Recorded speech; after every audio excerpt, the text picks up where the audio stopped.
right, hey, welcome to another episode of the Peanut Gallery. We are so excited you guys are with us, and we're excited that you're here. Afeez, thank you for being here. Afeez in the house. Afeez. Thank you so much for having me. I mean, it was a lovely drive here. And, we keep telling everybody this is the best part of the world. Nobody believes us. It is. Thank you so much for having me. Yeah, thanks for being on. So we figured out one of the first things already. Just want to share this with everybody. Ajibowu is how you pronounce the last name. So we figured that. It's a cool story, though, behind it. You want to share that? What Absolutely, I would love to. Right, so I'm originally from Nigeria. That's my heritage. And obviously, you can't hide that from my accent, right?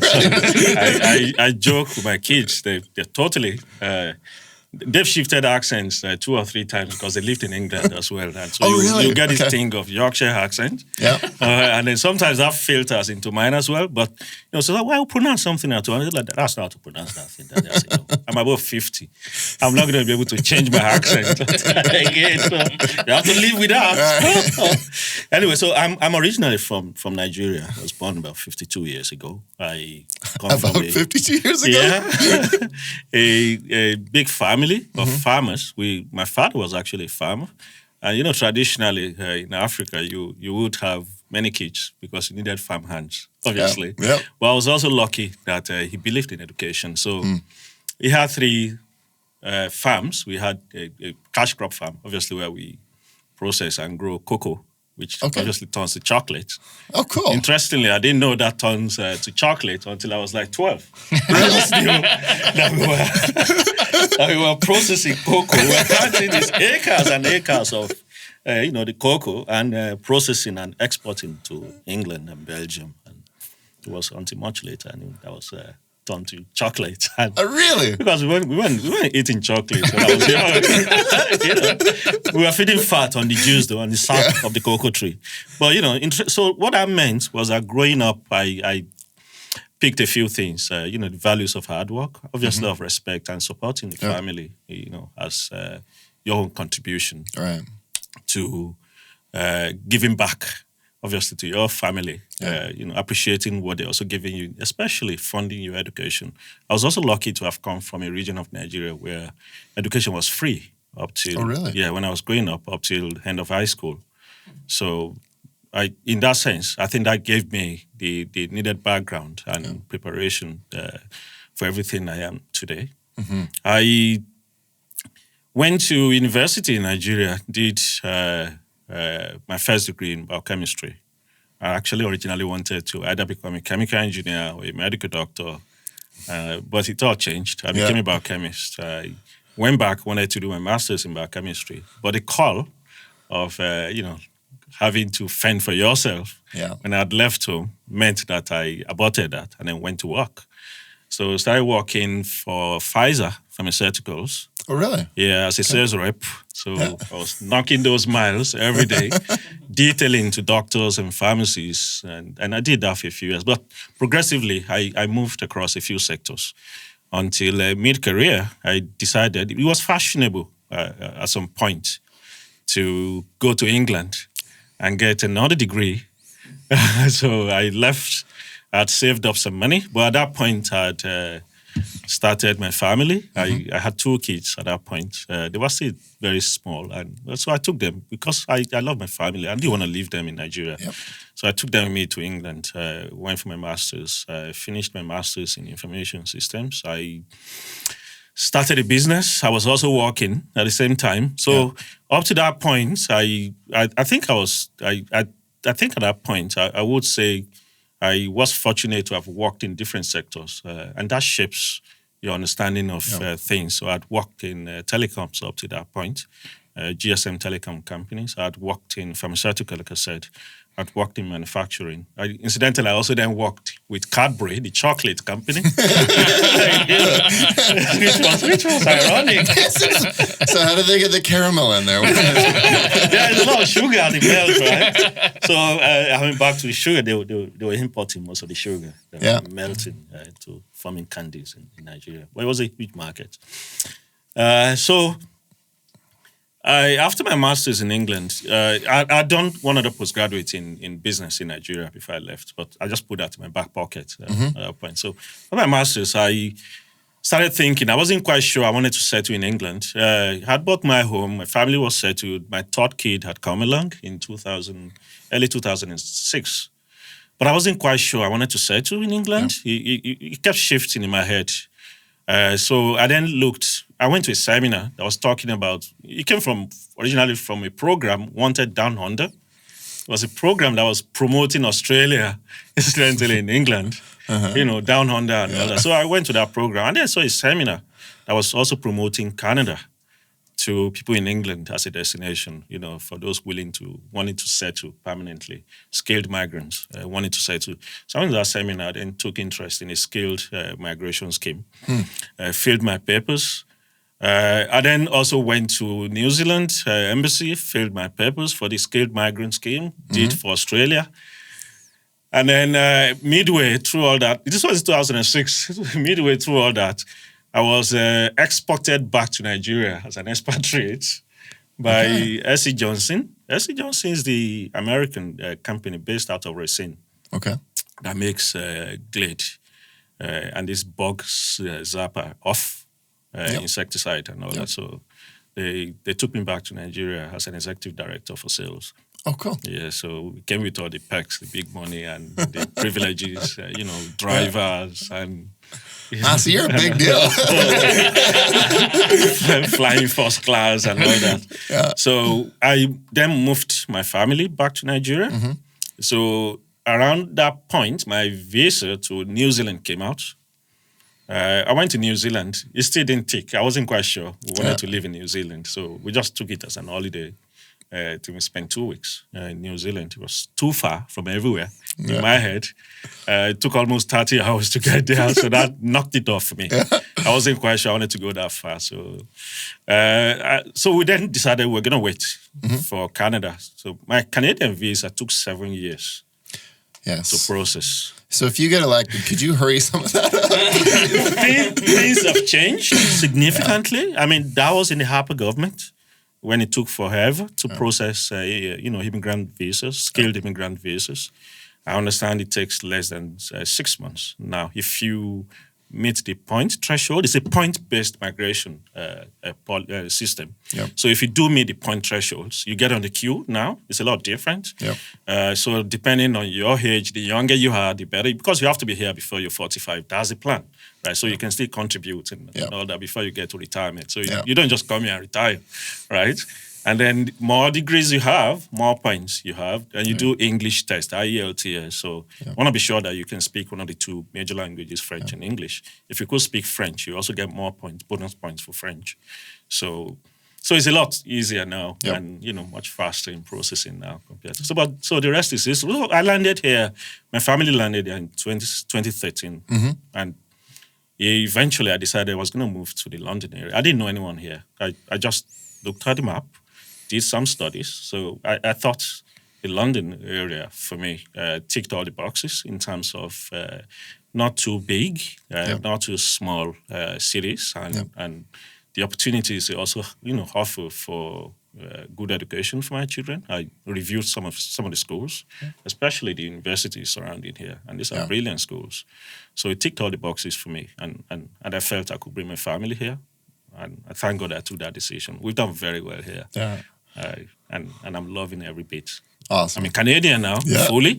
There's no home to go back to.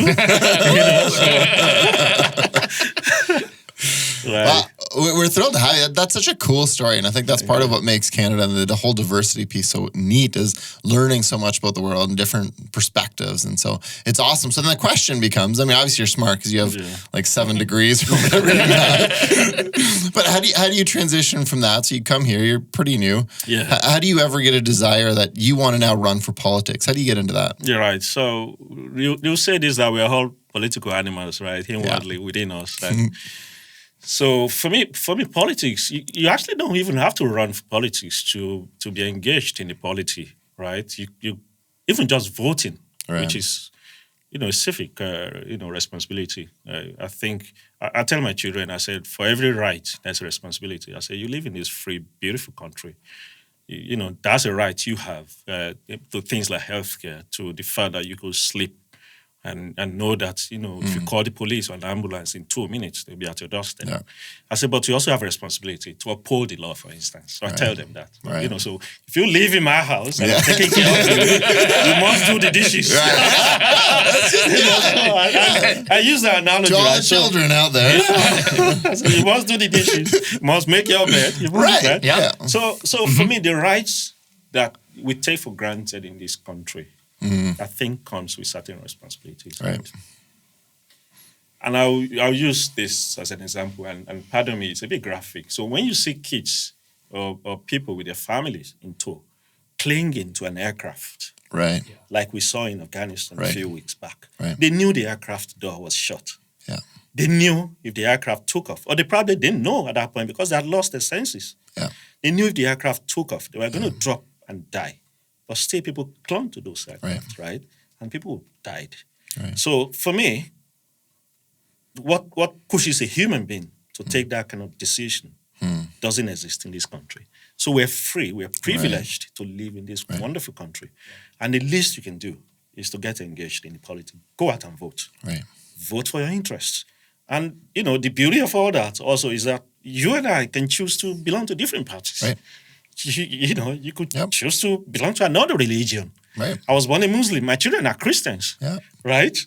I don't have any problem with that. I told them, choose your faith. Yeah. Choose how you interact with God. Yeah. But believe in something. Right. What I believe in is be human. Yeah. Be good. Right. Be good to another human. Don't be evil. Now, if you translate that to a religion or to a faith, right, and a book, that's your choice. Because at the end of the day, we're going to die individually. Yeah. We're going to be accountable in whatever. Let me not go too far into religion anyway. Yeah. So for me, my getting into politics was realizing all that I'm in a lovely country that is now home till the end of my life. Yeah. My children are going to grow old here. Their grandchildren are going to grow old here. I might as well start giving back immediately. Right. Because so many people in the world, over 7 billion people in the world, not every one of those has a privilege that we have in Canada today. Right. So that's for me is the push. Well, and I love that because I think part of our issue is that we've had this for so long. Like my generation, as long as we've been alive, Canada's been awesome. Absolutely. And so we haven't known any of that. I mean, you see video. Yeah. I mean, but unless you're actually in a country like that and you experience something like that or you have family there, it's not personal. It just seems like everyone has this. You just take it for granted, right? Right. But they don't. Like this is rare. Yeah. And I know we have issues that are dividing the country now and there's stuff, but overall what we get here is unbelievable compared to what the average person gets around the world. And absolutely. And so I love that. That's awesome. Yeah. So let's get into you sit on a bunch of boards too. I want to talk a little bit about that. Yeah. What have you done for community engagement? Because you more than just politics, like you say, you were involved very heavily. What have you done over the last couple of years? So I'm passionate about a few things. And no matter where you sit on the political divide, and there shouldn't really be a divide, right? I am passionate about the environment. I think no matter what you do, we do leave an impact on the environment. Right. So you could just imagine driving by any scenic road or in a beautiful village or city and taking a can, a discarded can or coffee cup and discarding it, out of your car. So you leave in an impact. So no matter what we do leave an impact on the environment. So I'm very passionate about the environment. I'm also very passionate about mental health. And then obviously about inclusion and especially lifting people at the base of the pyramid, people who are falling through the crack. So many people live in poverty that sometimes the society doesn't see or that the system ignores. Maybe not willfully, maybe not consciously, but that we ignore sometimes. Right. So with that in mind, I consciously look for organizations or platforms that I can contribute to. And contribution means my time. Could be just hours. Could be just raw muscle, lifting things in a soup kitchen and all that. Yeah. And it could be my intellect, right, as in contributing to policies and strategies and how they shape thoughts or opinion, And it could be even your own thought leadership on certain things and how you translate that to how that organization, and sometimes you could sit in a board meeting and you're not saying anything. It might be that you're digesting. So I'm on the board of the London Family Court Clinic. in London. That is a state-funded charity that intervenes on behalf of families that are going through the court system. So, and especially if you have kids that are involved in such cases. So the charity has a huge team of wonderful psychologists, qualified psychologists with PhDs and all that who get involved, volunteers. So they do advocacy, they do direct intervention, including counseling and all that. We even have a dog that sometimes, just engaging kids who are in court. It's not an environment where you want kids to be. Right. So you could have, we even have a dog that kids can interact with and pet while they're going through all that. That's awesome. Absolutely. I've also sat on I currently sit on one of the committees of the City of London's diversity and inclusion strategy process. So it's a total strategy working committee process that you're sitting in, you're drafting papers and you're making contributions to those platforms. I did also contribute significantly to committees with the London and Middlesex Local Immigration Partnership, which helps a lot of settlements of new immigrants into the communities, job shadowing, resume preps, language, getting to even those services like libraries, social services, and all that. So I go out sometimes to just also help,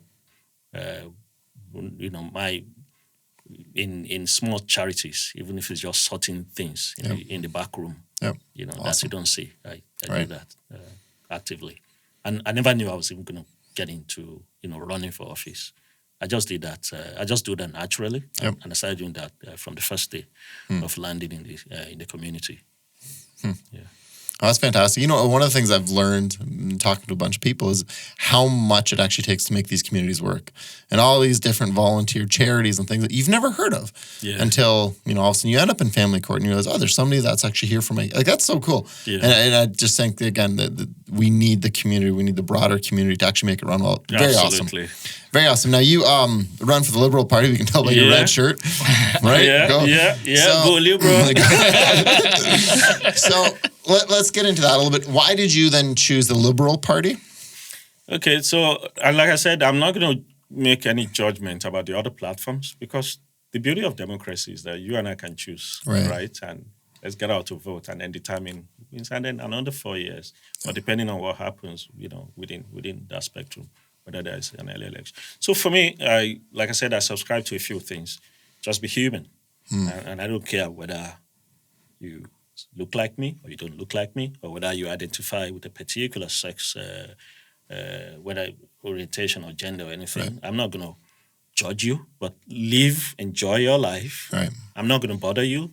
Leave me in my space. Let me enjoy my life and be accountable. So for me, the Liberal platform is one that puts humanity at the center of its policies, and mean that by saying it is humanity, irrespective of your gender, of your color, of your accent, of your sexual orientation, or where you're from, your heritage, as human. And so when you take specific policies like the universal healthcare, it just says you make healthcare, accessible and affordable for everyone. So that no matter who you are, no matter your income level, we all can go to the family doctor in the neighborhood and be seen. Now, we might not have the perfect universal healthcare system in the world, and you'll see in the countries where they have universal healthcare, there are different variants of. But I think the first point of call is even seeing a primary healthcare practitioner, the family doctor, the GP. So in Canada, you and I can take our card and walk to a GP. So whether you now need a secondary or tertiary healthcare or some specialist, it's a different conversation. And how many of those? Because you hear those things online about, it takes 6 years to see a neurologist or a nephrologist or a cancer or an oncologist and all that. But at least you can walk to a family doctor. You can see someone. For me, that typifies or that just validates the basic foundation of the Labour Party of believing that the human being, that we're all the same, and that and it's not by accident, for instance, that we have some of the highest life expectancy in the world. 100%. Where I'm originally from is 55. Oh, really? Right? So if I stayed in Nigeria, maybe I'll be preparing to die in another 2-3 years. So even compared to our neighbors down south, we have it be higher than life expectancy in America. So it's not by accident. Right. So, and if you check the other policies of the Labour platform, including just lifting people out of poverty, and just look at what happened with the pandemic, the whole world shut down. Yeah. So the CRB payment, we've all forgotten, lifted and enabled people to be able to even feed, pay their rent. Yeah. And then the moratorium and on eviction, right? And all that. So these are policies that ensures that whatever happens, Right. people can get back. I mean, we will have a deficit for all that spent. Yeah. And it's debatable whether, for people to say whether that was proper to start to incur deficits. But if we think back, 18 months ago, the whole world shut down. Yeah. We were at home. We were dealing with something we didn't know. We didn't see a virus, Right. right? And then, workplace shut down. And small businesses, are they going to be paying income to people who are not coming to work? So without all that subsidy. So for me, the Labour platform just validates that. And you will see in the Labour platform someone who looks like me, someone who wears a turban, someone who wears hijab, depending on where you're from in the world, it doesn't matter. Right. We are all the same. We're all the same, human beings. Right. We are all one. We're beautiful, as created by God. Yeah. If you pinch you and I, we bleed the same blood. Right. Right? So for me, it's just natural for me to have gravitated, towards the Labour values. And like I said, I don't want to make any judgments. So some might say, the closest might be NDP and all. But policy-wise, you could strip that open into bits. I think the Labour platform, for me, just ticks those boxes. Okay. Yeah. So you already mentioned a little bit, but the Liberals have been in power for the last 2 years, and it's been a minority, but still been in power. Yeah. What are some of the things that you kind of look back and go, man, I'm proud that we accomplished that? There obviously is some of the pandemic thing, and I know that's still up in the air. Yeah. And every country has been trying to do their own thing and different things, and there's pros and cons, but there's some other things that we did. What are some of the things that you're proud of that your party accomplished over the last 2 years? I think the biggest one, let's take out all the economies and the actions surrounding the response to the pandemic. The other thing for me is our leadership on the environment and the responses to the climate change emergency, especially with the withdrawal of our neighbors, down south on the Paris Climate Accord in the last administration of the US. I think we did step up and we have specific mandates leading to or very clear paths leading to a net zero emission by 2050. If you check a party platform, whether it's carbon pricing, whether it's subsidies and all that to specific sectors, or whether it's clear investments in infrastructures and some other things within that space. The other one, I think, for me, within the Labour Party that I'm totally proud of that we've done in the last 2 years, outside the pandemic, will be outside the pandemic and all the economies around, I think it's the USMCA negotiation. That was very touchy. Yes. That was very delicate. America is our biggest partner, whether culturally and trade-wise. Of course, with Mexico, there's so many things that ties us together. Yeah. For places like Elgin, Middlesex, where you have a lot of farmers, we have a lot of migrant workers coming in from Mexico. So even if you detach that from the other broad negotiation around auto parts and the auto industry, timber, and all those other frameworks that were negotiated under USMCA, we are culturally tied with Mexico and the US. So, and then obviously we had that very touchy relationship with the Trump administration. But being able to manage that and ensuring that we didn't create any undue friction that would, throw our economy into this area. I know we did lose. We lost from my check. The region, some bottom line numbers, especially dairy farmers. The sense is that we lost totally over $200 million bottom line numbers from some of the concessions that we made within USMCA agreement. Right. But we didn't throw everything into the bin, right? We didn't lose our relationship with America that would have taken another 4 years to repair. So we have opportunities now to also go back. And I said, even within our party platform, that's not in view. You wouldn't see on the platform of the Labour Party that we want to renegotiate USMCA. But my opinion, not even opinion, my plan is that if elected as the MP for this riding, I'm going to be bringing that to the table. There are two things that are very dear to me that I've seen that are very close to lifting this riding. One of them, I'm going to be looking at the USMCA agreement and be asking specific questions on some of the concessions that we give. Then I'm also going to be touching how we process visas for migrant workers. And if you're in the same party with the Minister of Immigration, it's a lot easier to do that. Yeah. So if you elect a Liberal person and the Minister of Immigration is Liberal, then it's a lot easier to sit. Right. And so what are the issues with processing visas for migrant workers? That keeps our economy running here. Right. I think the third one that I'm also passionate about, I've looked at, is the right to repair bill. And the honourable gentleman from Cambridge, I know it's a private member bill, sponsored that in the last parliament, got to second reading. So if, he comes back into the House and I'm elected also from here, that's an individual, the honourable gentleman I'll be sitting down with to also see how we can work together in ensuring, because that for me is also very touchy.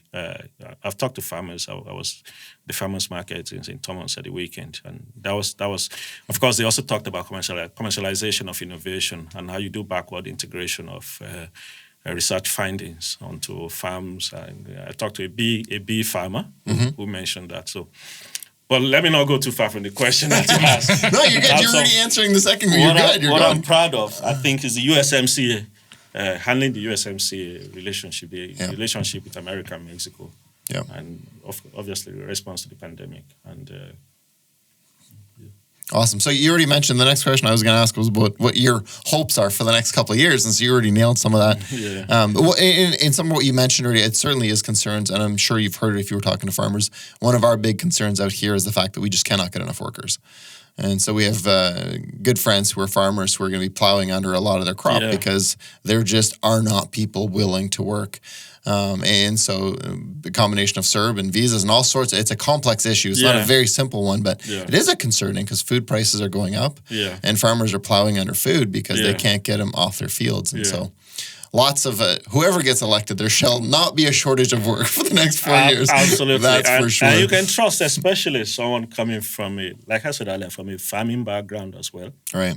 That for me, I actually, and this is very touchy as well, especially as we have a growing population, and our growing population means that we need more housing. Yeah. But, balancing that with the individual cities or individual towns, and we have some of the most beautiful farmlands in southwestern Ontario, we do. right? So sometimes when I see the city limits expanding, I say, is it going too far? Have we developed the core? Yeah. Should we not take that farm, right? Yeah. Or maybe there's a pressure on the family to sell off that farm, or maybe there's no one else to run that farm in the family. I mean, if it's a multi-generational, farmland that nobody is plowing and all that, maybe we'll get into pressure and sell it. But I struggle sometimes when I see farmlands being torn down and converted to subdivisions. I said, no, I don't want that. We should, because we want to continue to feed ourselves. So for me, issues that are very dear to farmers.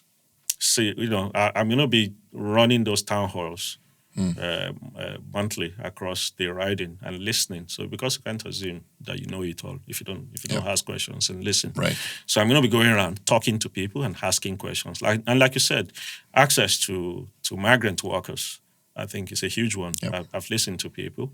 Right to repair farm machines is one. If you're spending $1 million on machines, you should have the freedom to be able to, if you do have the capacity, to not to be tied to a contract that says you cannot touch the machines and all that. The other one I think also I've heard is fair pricing, and how plays by some of the big buyers throws all that into confusion and a lot of waste.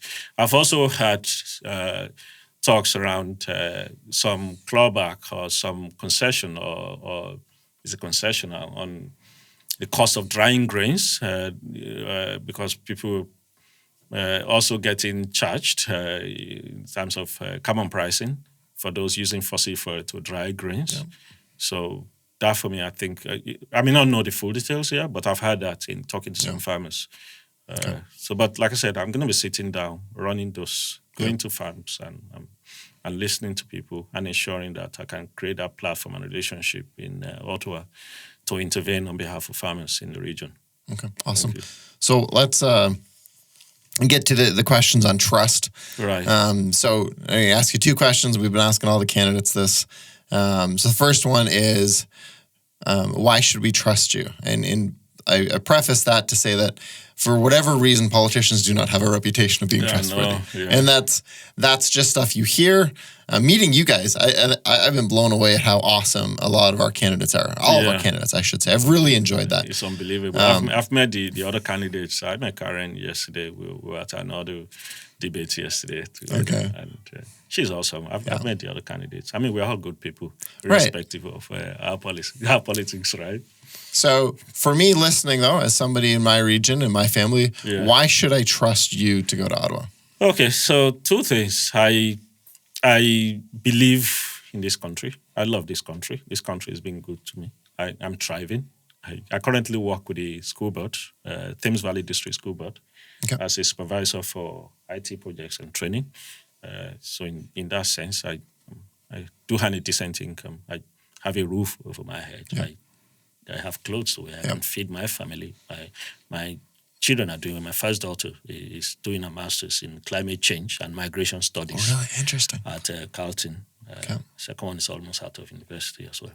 So in that sense, coming into politics for me is personal. It's about having that platform to give back in a definite way.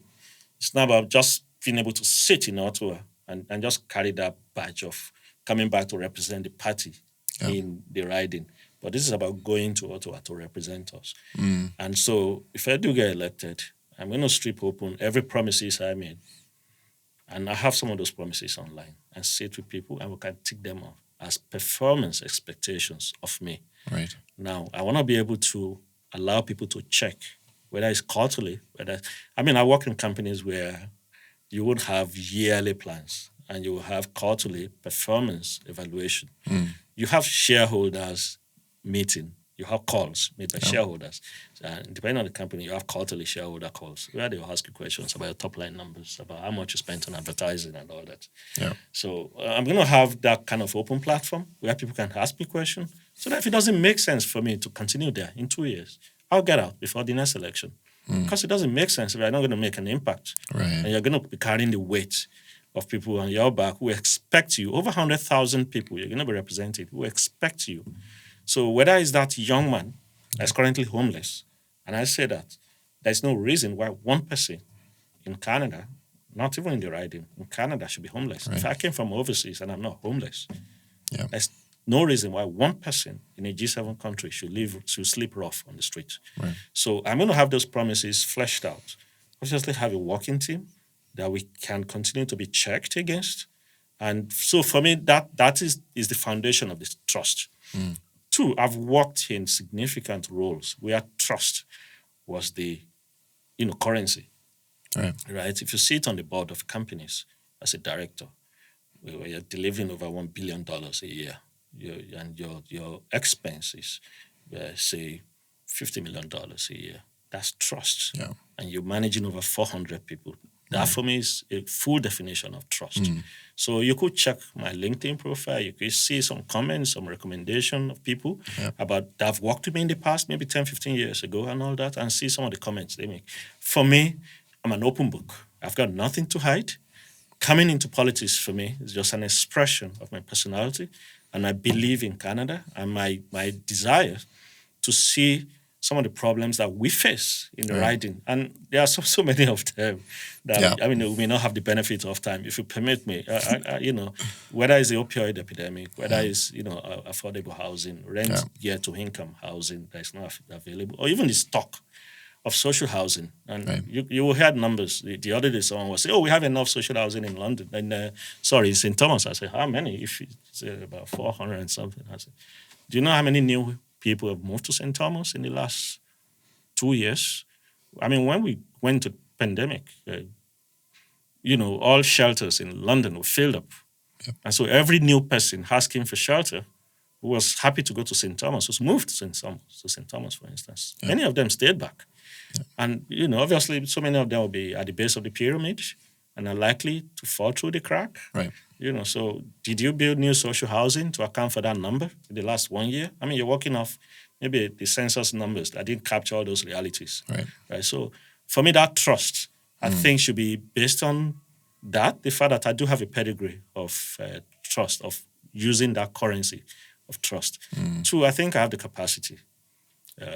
So you do have someone who can sit in committee assignments and contribute from the standpoint of knowledge. Right. So if you're talking about the environment, like I said, I have a foundation in the sciences. Yeah. If you're talking about attracting investments to the region, I do have a grounding in business and in sitting in multinational companies board. If you're talking about, say, telecoms and broadband availability and pricing in our region, you have someone who can sit on those tables, at those tables rather, Right. based on experience and working knowledge of the industry. I worked in telecoms, and I know we do have significant issues in Canada in terms of, especially, internet availability in rural areas. Yeah. Last mile provision of optic fiber cables in rural communities. You drive through, you see everyone with their... Yeah, it ends one concession over. I totally get it. Yeah. In Canada, in 2021, that's unbelievable. Right? And then you have this mess around the wholesale and retail pricing of telecoms in Canada. We have some of the most expensive we do. access to internet and It's telephone unbelievable. in the developed world. It's almost criminal. Yep. Right? So, I mean, as far back as 2004, I was paying £50 a month. That £50 a month would give me my full internet, unlimited at home, gave me my mobile phone with unlimited internet access and unlimited, minutes on my phone, and gave me Sky, the TV at home for £50. Yeah. Full TV package, full internet, full mobile phone package, and and all that for £50 a month. Right, so go down south. It's a lot cheaper in so many states in America as well. So for me, like I said, you have someone who can sit in committees and talk from the standpoint of the understanding of those sectors. So, and then if it's farming, I'm from a farming family, I do understand some of the basics around the different industries. So you don't have, you're not voting for a bench warmer in Ottawa, so to say, and respectfully to the current the incumbent, she's done well, but I think it's time to now give it up and give it to another party to go try and do the right thing for the LGBT London riding. Well, and if you didn't think it was time, then it'd be kind of weird that you were running, right? Absolutely. I'm running. We probably should vote for Karen. So, yes. No, and it is a challenge, right? Because she is awesome, but obviously everybody... She's an awesome person. Yeah. All right, so let's talk about me. For me, at least, this is a question that I've asked you that you're okay. So anybody watching, like, you guys asked them that? No, we asked.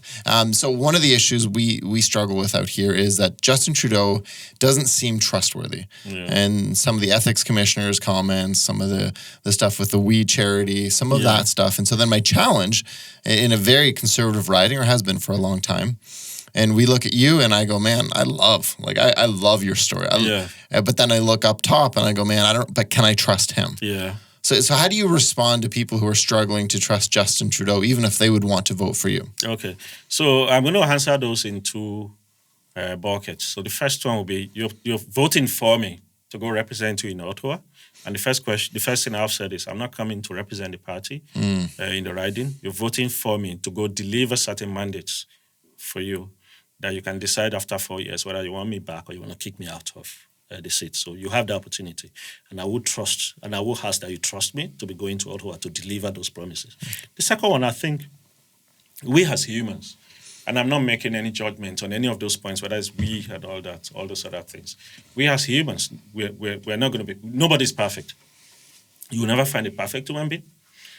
And I'm not going to make an excuse or talk about any of those things.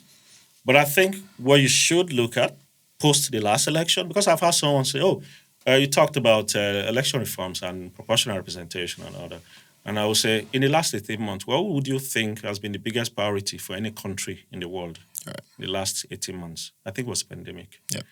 And I will say, so within that frame, some other things that you would think you could get consensus in the House to vote on. Could you have done some of those clearly? I look at some of the voting records, and I'm not going to be too specific of some of the MPs.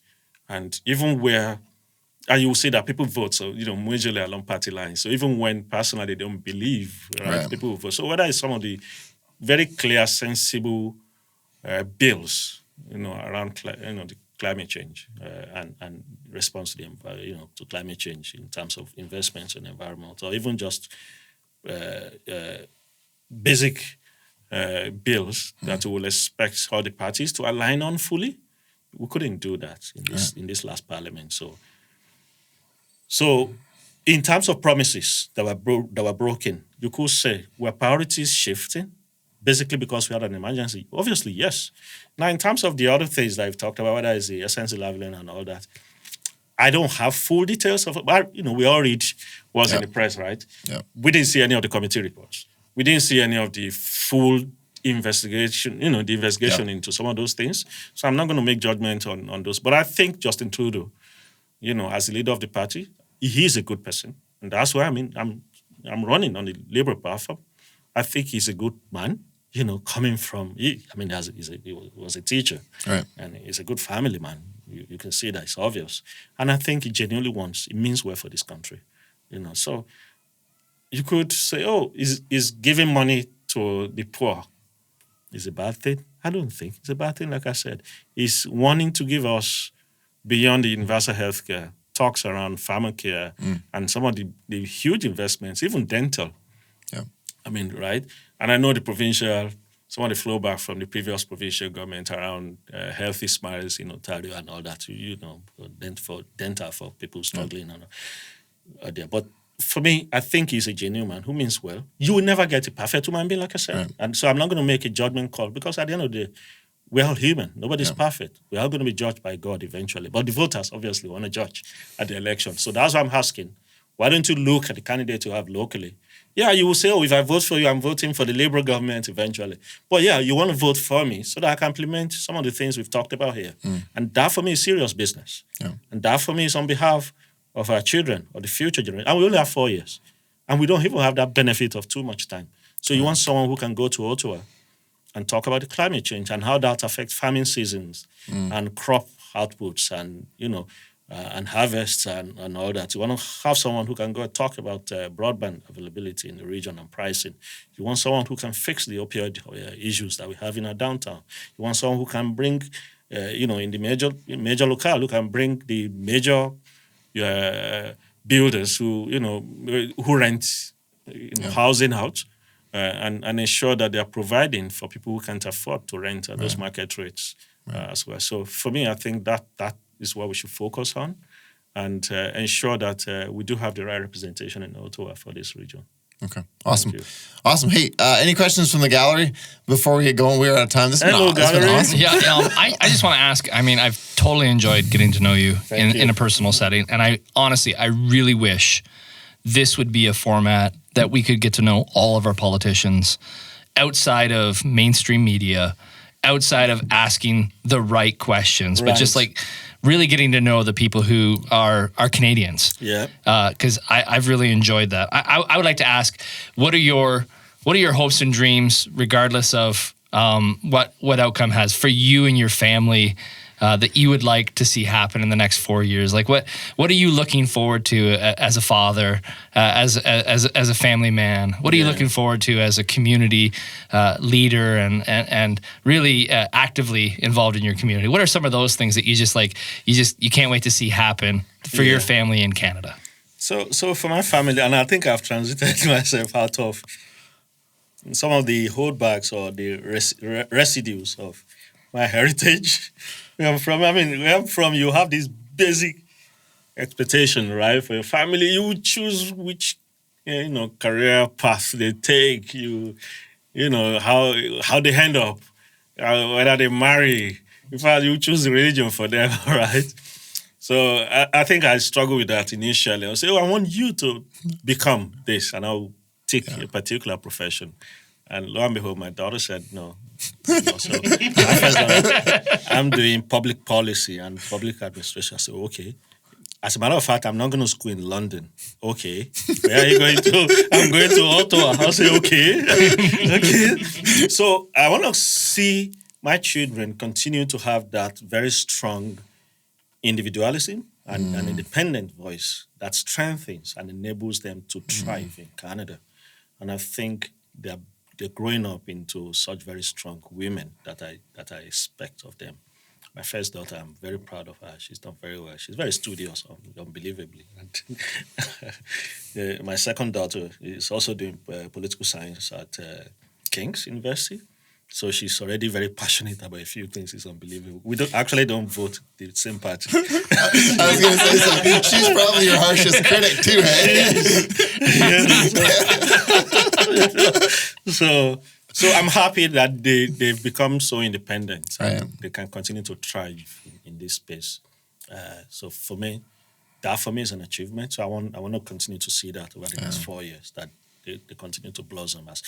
But generally, for our area, I want to have very clear action, not plan this time. And I think we overthink solutions. I'm very grounded in solutioning that is not built on academic thinking too much. So I want to see very clear solutioning around homelessness that is not too academic. Right. I want the councillor and the MPP and the MP to even just sit at a coffee and say, give me that file that shows me 20 people are currently homeless in Aylmer. And say, okay, so where can we put them? Right. Oh, X individual also has mental health challenges. Okay, so what's the intervention plan for X? And tick it off. And pick a phone and call that mental health practitioner. Do you have space for Y? Because we're sending Y over tomorrow. Such very practical solutioning. I think we overthink, right? And the quantum of the problem is not that big that we do that overthinking. So I want to see that we become that agile and focused on solutioning, that we can clean up some of these small pockets of that, they will say, how many electricians does it take to fix a bulb, right? So and for me, that's around homelessness. I don't want to see one person sleeping rough in any part of the locale. So that for me will be an achievement in 4 years. I don't want to see someone on the street because they have mental health issues or because they are addicted to opium or any other opioid drug. I think for me that will be an achievement. I don't want to see someone who has an opportunity to be engaged in the workplace unable to, either because they just came out of prison, they don't have an address, or they can't do a resume and all that, and they cannot access services, right? And I think I want to be able to see an attraction of businesses, international businesses, possibly, to some of our locations. Some of our towns are beautiful towns that are growing on their own organically. But I want to see conscious drive to grow them beyond the organic growth that comes with people either relocating and all. And then, obviously, I also want to see some additional investments in the arts. I'm passionate about the arts. Performance arts, for example, because I think it does bring vibrancy to downtowns, right? So, and then I just want to see people enjoy life, and, have festivals, especially in the summer, just, have barbecues, other community spaces, just living and enjoying generally. That's what we're created for, as beautiful creatures of God. They just live through this beautiful land and enjoy life. And when you transit and hand it over to the next generation, you can look back from beyond and say, I did well. Yeah. Okay, well, that is awesome. Thank you so much for your time. No, I should thank you for having me. We have appreciated it. Like I'm blown away that you guys made the time. You guys made the trip down. I've loved your story. I'd love to meet your family sometime. It sounds like an incredible family. Absolutely. So. I'll bring them over. We were talking about some of the things that goes on here. And I'll be bringing them over to just have fun. We do drive around a lot. Okay. Yeah, especially through this pandemic, how I managed was just driving. Yeah. I just get in the car Yeah. and I'll just drive. Yeah. Okay, well, I'll make you a deal. I love learning new foods, so we're Mexican, so Deal. we will make you food. You guys make us. So I'll bring you African food. Yes, all right. See, this is awesome. All right. Spices. Well, then I'll bring the milk. Okay.